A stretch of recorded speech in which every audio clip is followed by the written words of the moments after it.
नमस्कार दोस्तों, भारतीय साक्ष्य अधिनियम की सीरीज में लास्ट वीडियो में सेक्शन नंबर 15 में एडमिशन की डेफिनेशन दी गई थी, उसको हमने पढ़ा। स्वीकृति की परिभाषा दी गई थी, उसको हमने पढ़ा।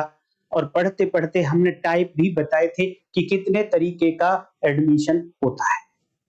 और उसमें मैंने अपनी ओपिनियन देने की कोशिश करी थी कि जहां पर ओरल लिखा गया है, स्टेटमेंट ओरल हो सकता है या राइटिंग में हो सकता है, अगर ओरल की जगह पे वर्बल हो जाता तो उसका दायरा काफी बढ़ जाता। और वर्बल को और ओरल को मैंने किस तरीके से आप लोगों को बताया था, कहा था कि ये एक बड़ा सर्कल है, ये कहलाएगा वर्बल। और दूसरा बोला था कि इसके अंदर एक छोटा स्मॉल सर्कल है, ये कहलाएगा ओरल। ये मैंने ऐसा आपको समझाया था।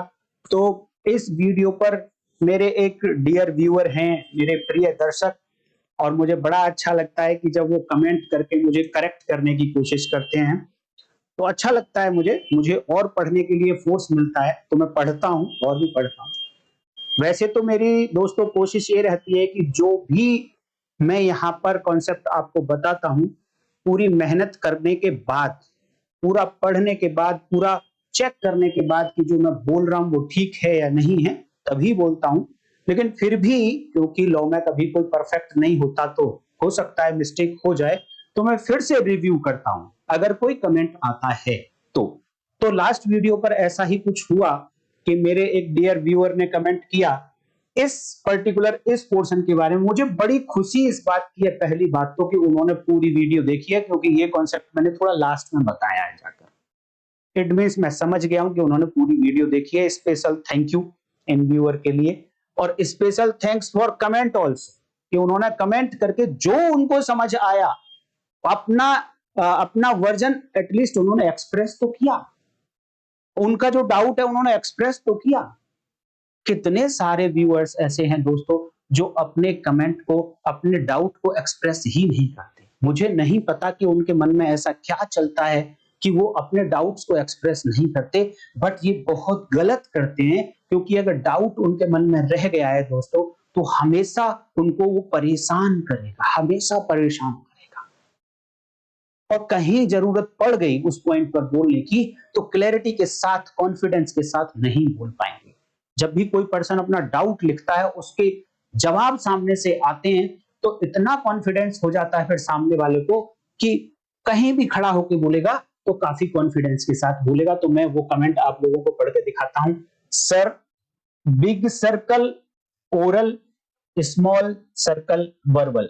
इट मींस ये कहना चाह रहे हैं कि जो मैंने बताया है इसका उल्टा होना चाहिए, ऐसा ही कहना चाह रहे हैं। इनका ऐसा ओपिनियन, सबके अपने अपने डिफरेंट ओपिनियन हो सकते हैं, लेकिन दोस्तों मैं अपने वर्जन को फर्दर एक्सप्लेन करता हूं आप लोगों को, और मैं ये दिखाने की कोशिश करूंगा कि जो मैंने बनाया है वो ठीक है।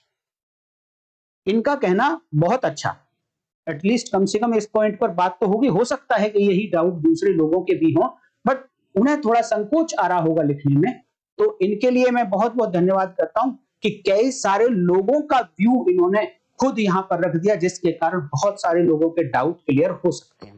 पहली बात मैं ये बता दूं कि जो मैंने ये डायग्राम बनाया था ये ठीक है, ये गलत नहीं है।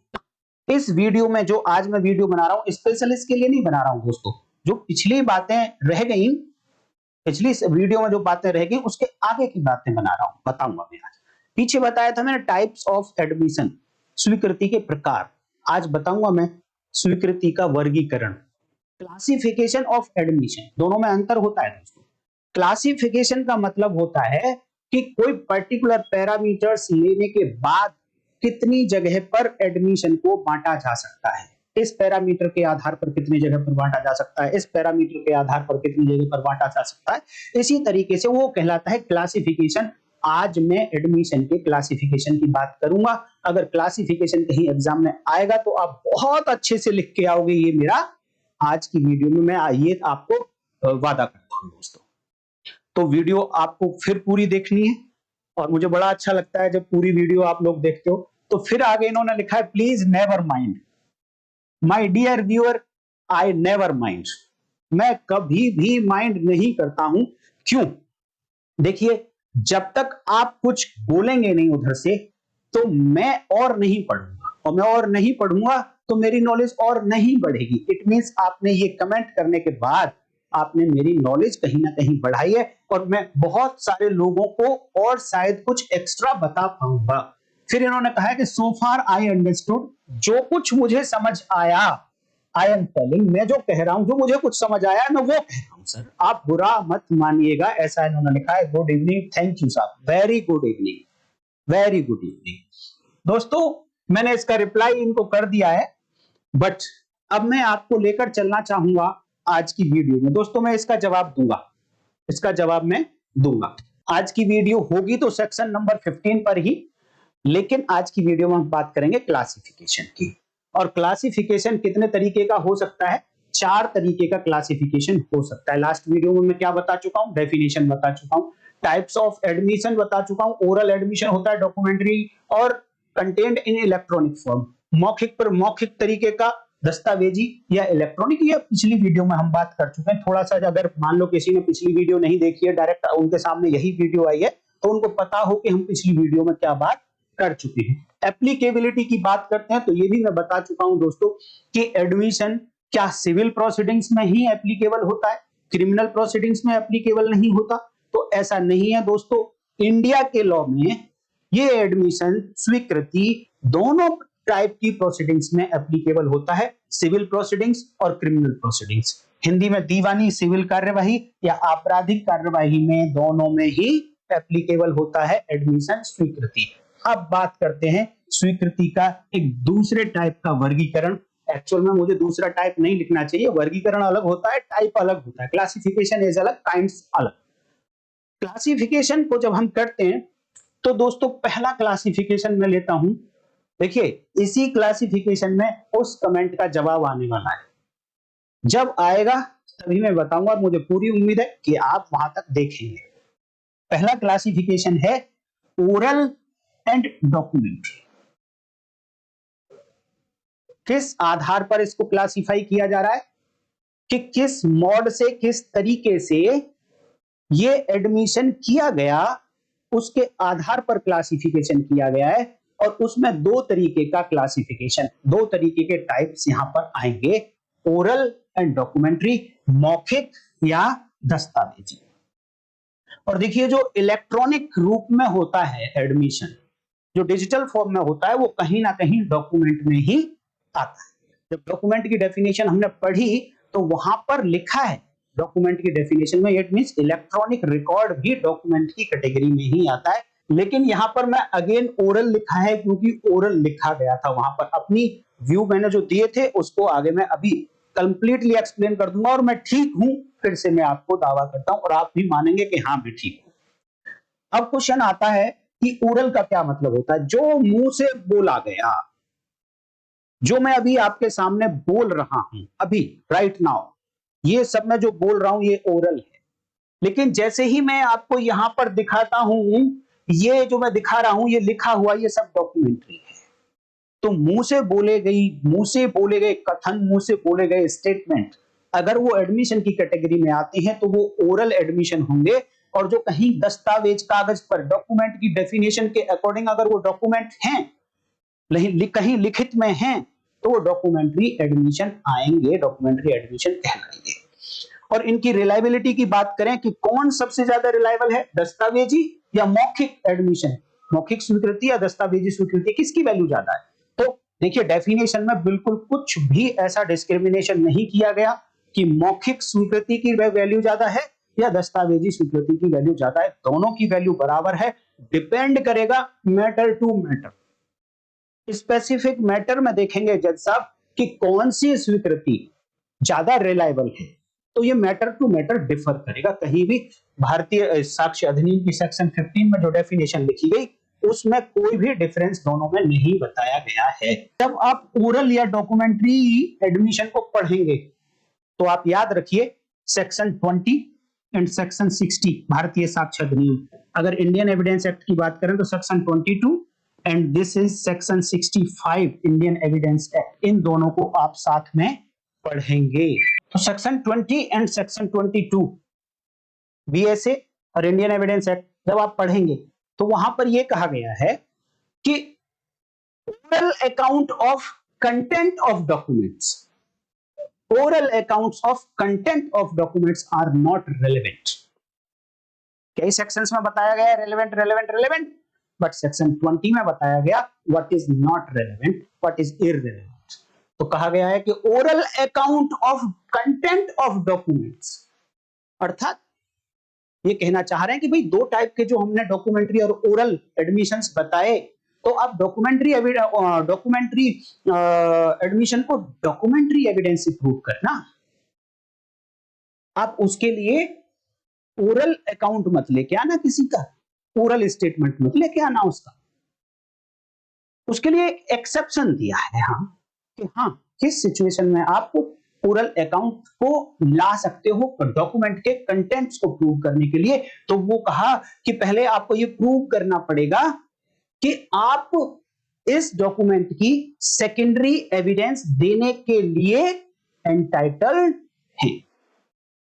और सेकेंडरी एविडेंस देने के लिए एंटाइटल्ड कब होता है कोई व्यक्ति, कोई पार्टी, उसके लिए बहुत अच्छी वीडियो बहुत डिटेल में मैंने बनाई है।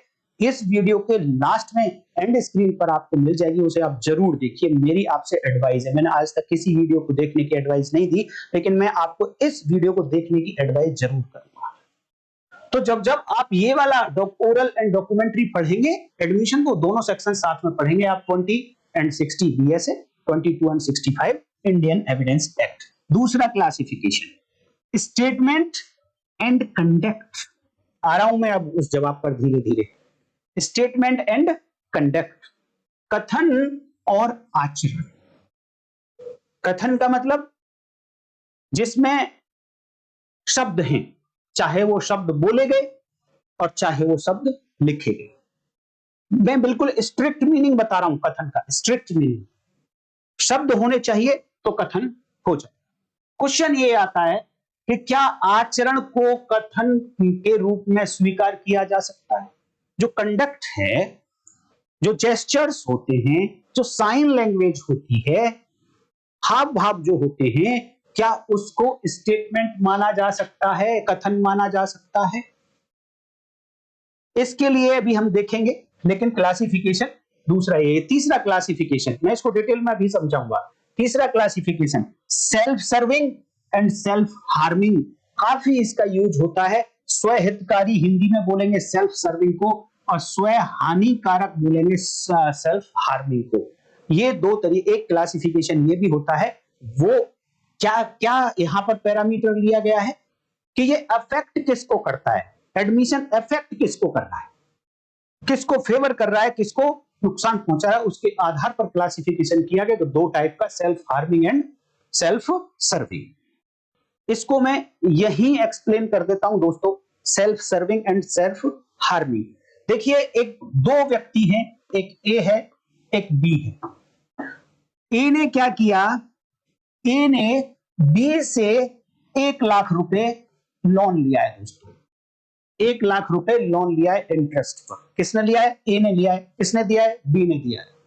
अब जब भी दो लोग पैसे का लेन देन करते हैं तो वो अपना रिकॉर्ड भी मेंटेन करते हैं।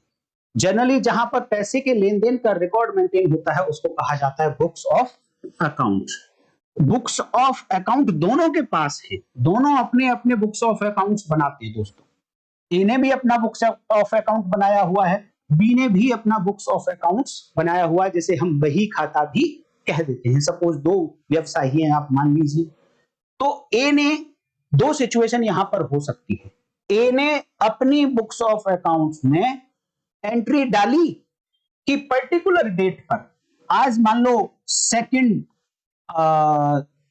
जनवरी 2026 है, ए ने अपनी बुक्स ऑफ अकाउंट में एंट्री कर दी कि यस मैंने 1 लाख रुपए इस डेट पर बी से उधार लिया या लोन लिया। सिमिलरली बी ने भी अपने बुक्स ऑफ अकाउंट्स में एंट्री डाल दी कि इस डेट पर मैंने 1 लाख रुपए ए को दिया। इसमें क्या हो रहा है, देखिए ये डॉक्यूमेंट्री एडमिशन है। यहां पर ए ने भी एडमिट किया अपनी बुक्स ऑफ अकाउंट्स में कि उसके ऊपर डेट है, 1 लाख रुपए का है और वो बी का है। ये एक्सेप्टेंस है ए की, ये एडमिट कर रहा है, ये स्टेटमेंट है इन राइटिंग बुक्स में ए का। अभी क्योंकि मुकदमा नहीं पड़ा है, केस नहीं डाला गया, तो फैक्ट इन इशू की बात अभी नहीं हो रही है, रेलेवेंट फैक्ट की बात अभी नहीं हो रही। तो इस तरीके से बी ने भी एडमिशन किया है कि यस मैंने पैसे दिए हैं, ए को दिए हैं, इस डेट पर दिए हैं, इतने दिए हैं। ये सभी बातें, ये सभी फैक्ट यहां पर बी ने एडमिट किए, इधर ए ने एडमिट किए।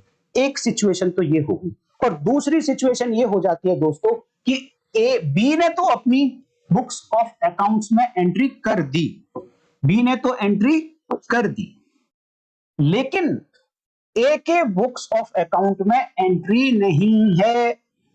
दूसरी सिचुएशन, अर्थात यहां पर बी एडमिट कर रहा है कि उसने 2 जनवरी 2026 को 1 लाख रुपए ए को दी, लेकिन इसकी करस्पॉन्डिंग एंट्री ए के बुक्स ऑफ अकाउंट में नहीं है। इट मींस ए एडमिट नहीं कर रहा है कि उसने 2 जनवरी 2026 को बी से 1 लाख रुपए लिए, ऐसा एडमिशन ए ने नहीं किया अपनी बुक्स ऑफ अकाउंट्स में।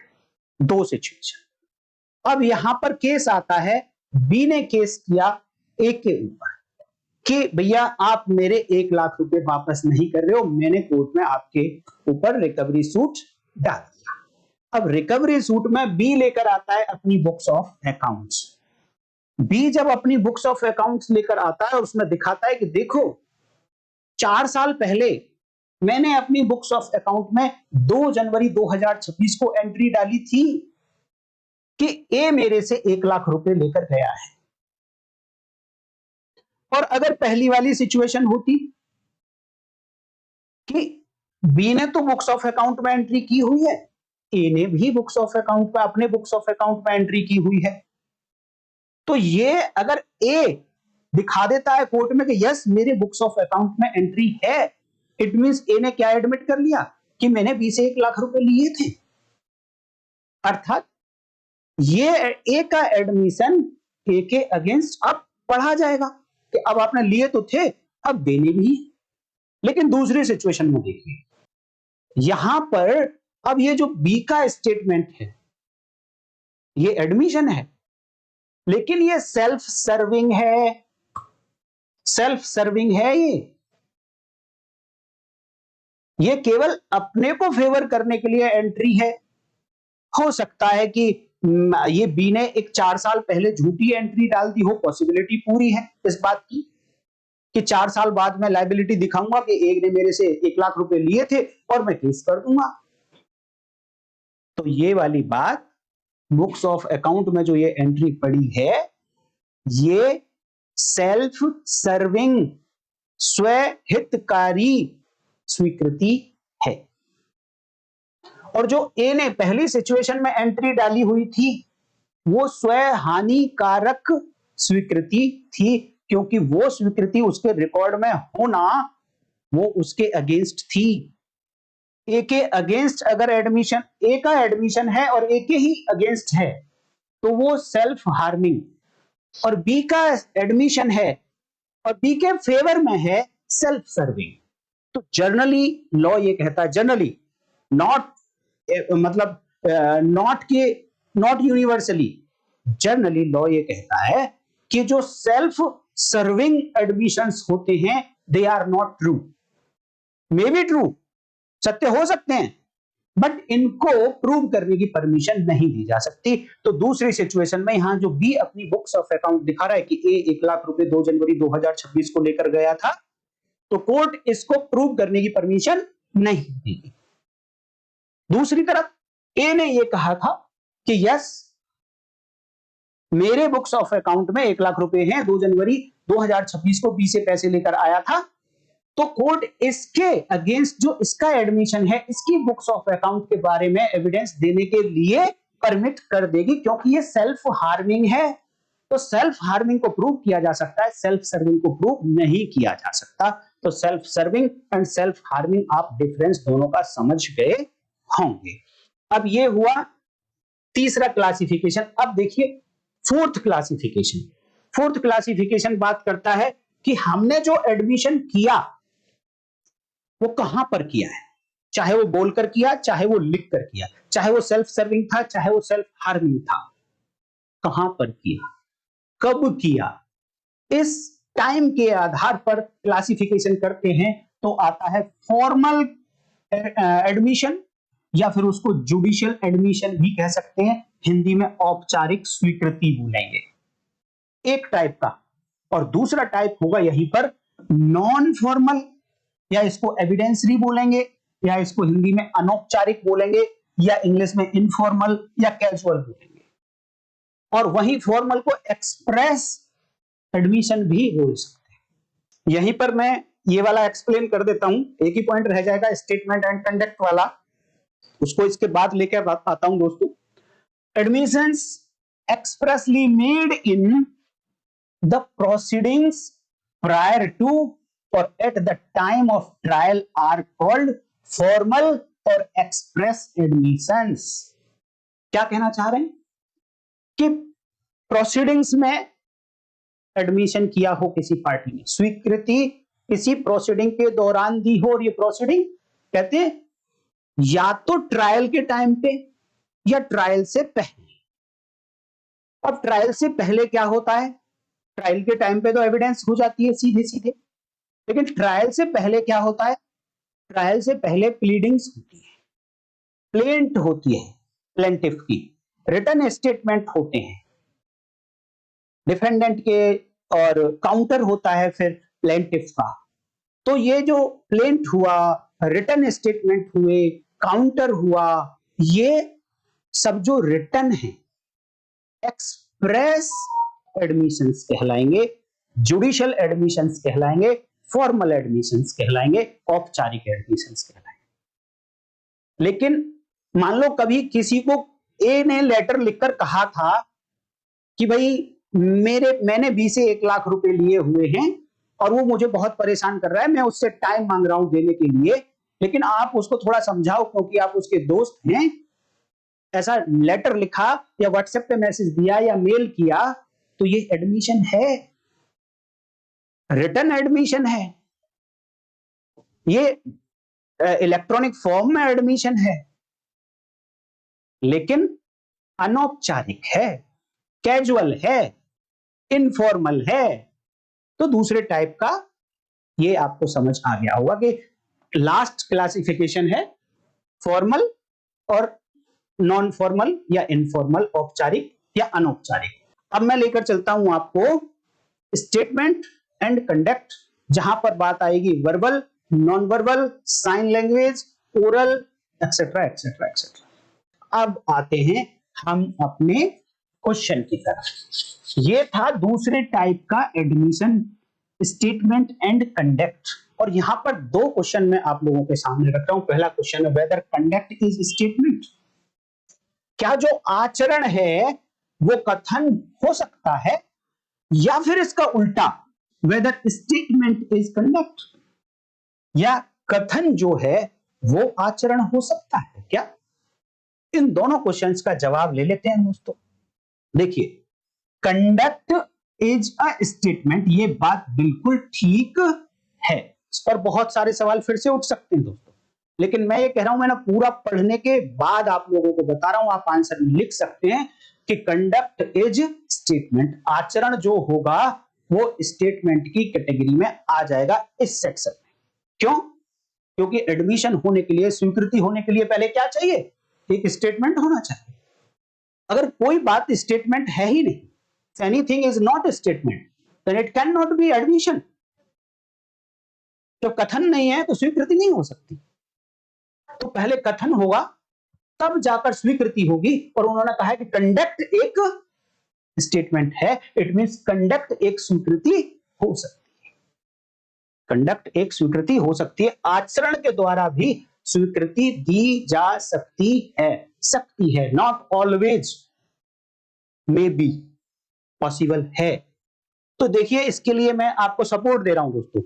US federal rule of evidence 2014 के यूएस के एविडेंस रूल हैं, वहां पर वर्ड्स क्या लिखे हैं, statement includes non verbal conduct, non verbal conduct. अभी तक मैंने आपको 2 वर्ड बताए थे पिछली वीडियो में, 2 वर्ड्स, ओरल एंड वर्बल। लेकिन एक तीसरा और आ गया, नॉन वर्बल कंडक्ट। और नॉन वर्बल कंडक्ट का जब आप मीनिंग देखेंगे तो नॉन वर्बल कंडक्ट का मतलब होता है ऐसा आचरण, ऐसे जेस्चर, ऐसे हाव भाव जो मुंह को बंद रखकर बिना शब्दों के किए गए। जैसा कि पिछली वीडियो में मैंने बताया था कि गर्दन ऐसे हिलाकर हां कह दिया और ऐसे हिलाकर ना कह दिया। ये क्या है? Non verbal conduct. लेकिन इसी बात को मैं अभी बताऊंगा इंडियन लॉ में वर्बल कहा गया है। रिपीट करता हूं दोस्तों, आई रिपीट, वर्बल का आप अगर डिक्शनरी मीनिंग देखेंगे तो वर्बल का मतलब होता है मुंह से बोला हुआ, लाइक ओरल, लाइक ओरल। और नॉन वर्बल का मतलब होता है कि मुंह से नहीं बोला गया, इशारे किए गए हैं, कंडक्ट किया गया है। तो डिक्शनरी मीनिंग दोनों का साथ में समझ लो, फिर लीगल मीनिंग भी बताऊंगा। रिपीट करता हूं फिर से, वर्बल का डिक्शनरी मीनिंग मुंह से बोला गया, ओरल की तरह, मौखिक की तरह। और नॉन वर्बल का मतलब इशारों से, हाव भाव से किया गया। और उसके साथ में लगा दिया है conduct. It means in US law मानता है कि जो कंडक्ट है, जो इशारे किए गए, वो क्या हैं? स्टेटमेंट होते हैं। ये सब स्टेटमेंट में शामिल होता है। अर्थात कंडक्ट को क्या कहा जा सकता है? स्टेटमेंट कहा जा सकता है। और देख लीजिए, नाइजीरियन एविडेंस एक्ट है 2011 का, वहां पर क्या लिखा गया है? एडमिशन। वहां तो सीधे स्टेटमेंट को नहीं, वहां सीधे एडमिशन को डिफाइन करते हुए लिख दिया, स्वीकृति को डिफाइन करते हुए लिख दिया कि एडमिशन एज अ स्टेटमेंट। जो हमारे यहां भी लिखा हुआ है, एक स्टेटमेंट होगा एडमिशन। कैसा होगा वो स्टेटमेंट? ओरल होगा, हमारे यहां लिखा हुआ है, डॉक्यूमेंट्री होगा, हमारे यहां लिखा हुआ है, या फिर कंडक्ट के थ्रू भी ये स्टेटमेंट हो सकता है। नाइजीरियन एविडेंस एक्ट में लिखी गई 3 बातें कि ये ओरल स्टेट, ये कथन कैसा हो सकता है? ओरल हो सकता है, मौखिक, दस्तावेजी, कंडक्ट, आचरण, आचरण से भी कंडक्ट हो सकता है, तो स्टेटमेंट हो सकता है, कंडक्ट से भी स्टेटमेंट हो सकता है। अर्थात आचरण स्टेटमेंट की कैटेगरी में आ जाएगा। आचरण का मतलब बार बार मैं कह रहा हूं कि मेरे हाव भाव, मैं हाथ हिला के ना करूं, हाथ हिला के बुलाऊं, गर्दन हिला के हाँ करूं, गर्दन हिला के ना करूं, साइलेंट रह जाता हूं किसी पॉइंट पर, मेरे से पूछा जा रहा है कि आपने 2 जनवरी को क्लास नहीं ली थी, मैं शांत खड़ा हूं, कोई जवाब नहीं दे रहा हूं, क्वेश्चन मैंने सुन लिया है। इट मींस ये जो मेरी साइलेंस है, ये भी मेरा कंडक्ट है कि हाँ, आप कह रहे हैं 2 जनवरी को क्लास नहीं ली थी, सामने से कोई ये कह रहा है, मैं उसका जवाब नहीं दे रहा हूं, साइलेंट हूं, इट मींस हाँ, यस, आई एम एक्सेप्टिंग कि हाँ 2 जनवरी को मैंने क्लास नहीं ली थी, दिस इज माई कंडक्ट। और ये एक्सेप्टेंस एडमिशन है, जबकि ना ये ओरल है और ना ही ये डॉक्यूमेंट्री है। क्या ये वर्बल है? लीगल डिक्शनरी मीनिंग के अकॉर्डिंग ये वर्बल नहीं है। तो फिर मैंने ओरल कैसे बता दिया? वर्बल में ओरल शामिल बताया मैंने। मेरा क्या था? सर्कल क्या बनाया था मैंने? ये वर्बल और ये ओरल। इट मींस वर्बल में ओरल शामिल है, जबकि डिक्शनरी मीनिंग बिल्कुल उल्टा, कि वर्बल में ओरल शामिल नहीं होता है। लेकिन लीगल मीनिंग यही ठीक है कि वर्बल में ओरल शामिल होता है। क्यों है वो भी मैं आपको बताऊंगा। अर्थात मैं ये कह सकता हूं कि कंडक्ट स्टेटमेंट बन जाएगा। अर्थात कंडक्ट के थ्रू, आचरण के थ्रू, जेस्चर्स के थ्रू, डिमेनियर के थ्रू एडमिशन किया जा सकता है, एक्सेप्टेंस किया जा सकता है। मुनीर साहब की भी एक बुक है दोस्तों, उसमें भी ये कहा गया कि कंडक्ट, फाइटिंग, साइलेंस, डिमेनियर, आचरण, झगड़ा किया किसी ने या चुप रह गया, डिमेनियर मतलब आंसुओं से अपना कष्ट बता रहा है, हाव भाव से अपने एक्सप्रेशंस को शो कर रहा है, ये सब मे अमाउंट टू एन एडमिशन, ये एडमिशन हो सकता है। मुनीर साहब की बुक है एविडेंस के ऊपर, उस बुक में ऐसा बताया गया है। लेकिन स्ट्रिक्टली क्या है कि सेक्शन 15 में वर्बल वर्ड नहीं लिखा गया, कोई जेस्चर नहीं लिखा गया। अगर स्ट्रिक्टली बात करें तो सेक्शन 17 में वर्बल नहीं है, कंडक्ट नहीं है। इवन देन इतनी सारी इंटरप्रिटेशंस देखने के बाद वहां पर जो कंडक्ट है, एडमिशन बाय कंडक्ट हो सकता है, नॉट ऑलवेज, कॉन्टेक्स्ट के आधार पर चेंज भी हो सकता है। अब मैं बात करता हूं कि नॉन वर्बल, वर्बल और ओरल, इसमें थोड़ा सा क्या डिफरेंस है और मैंने जो बात कही थी वो क्यों ठीक है। आप जजमेंट पढ़िए, आर वर्सेस अब्दुल्ला, 1885 का बहुत ही लैंडमार्क जजमेंट है, जहां पर इस अब्दुल्ला ने एक लड़की का गला काटकर हत्या करने की कोशिश की थी। पहले उसने रेप किया था उसके साथ, गला काट दिया था, लेकिन संयोग बस फटाफट से उसकी मां आ गई, उसको हॉस्पिटल ले गई।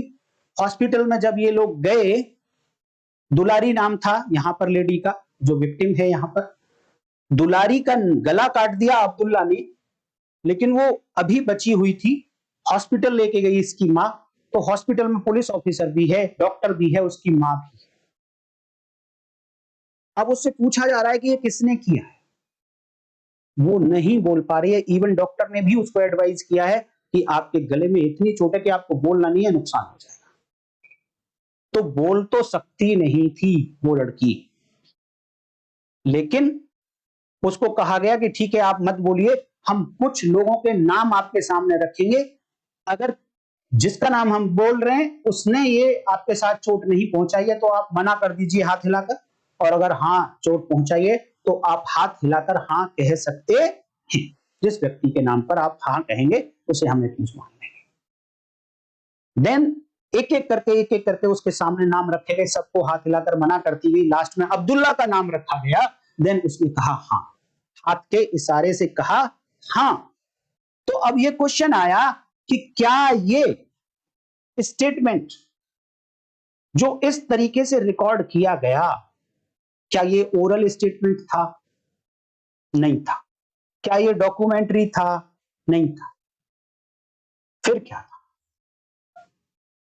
पहले मैं आपको ये बता दूं कि ड्यूरिंग ट्रीटमेंट के दौरान ये दुलारी मर गई।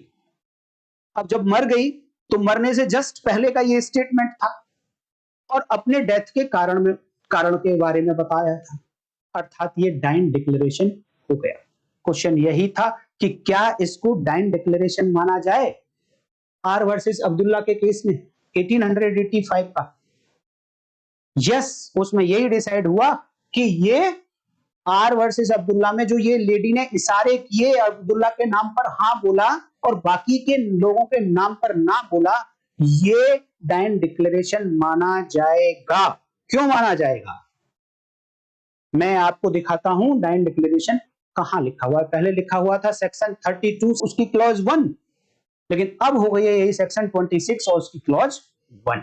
मैं आपको दिखाऊंगा एक बार, और वहां क्या वर्ड लिखे हैं यहां से आपको मतलब अब समझ में आ जाएगा।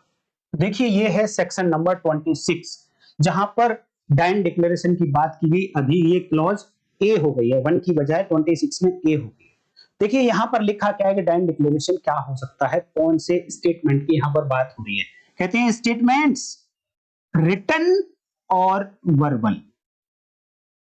जब एडमिशन की डेफिनेशन आप लोगों ने पिछली वीडियो में पढ़ी तो वहां लिखा हुआ था स्टेटमेंट ओरल, लेकिन यहां पर लिखा गया स्टेटमेंट रिटन और वर्बल।